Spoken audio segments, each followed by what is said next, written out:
84-year-old Kiyo Sato heads out of Sacramento to a place that shaped her values, but a place she's never called home. No, Poston will never be like a home to me. They had some beautiful... Kiyo and this group of Japanese Americans are headed back to Poston, Arizona, where their families were locked up during World War II. Liberty and justice for all. Chain link fence. And you're inside this concentration camp. Kiyo was working on her parents' farm and didn't know Japan bombed Pearl Harbor, Hawaii.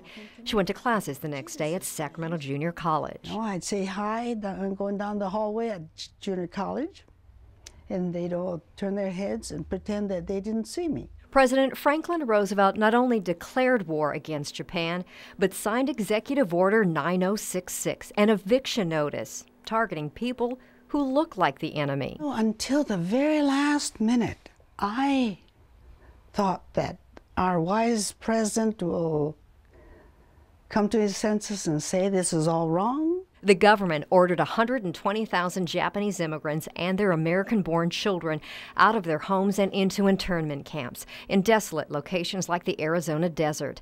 The order allowed one suitcase per person. There were people who wore 3 sets of underwear and put on themselves the coats and the hats and whatever, so they'd have extra clothes. Here's a woman who could have been bitter to her dying day.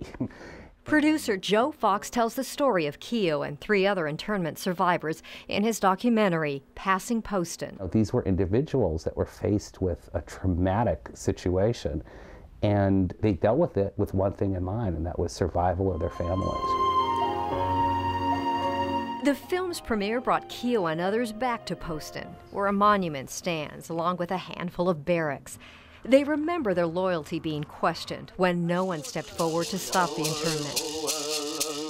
So they're humbled to find a deep appreciation from the people who live there now. If you ever ask yourself, why did this happen?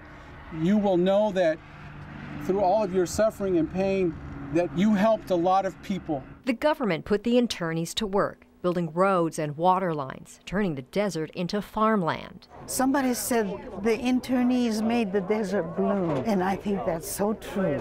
Few knew the government's other motive in sending Japanese Americans to the desert, using them to build an Indian reservation. I remembered what my parents went through, and to know that somebody else benefited from it, from all of it. Kiyo's memoir, Dandelion Through the Crack, describes the internment and feeling trampled upon like a weed.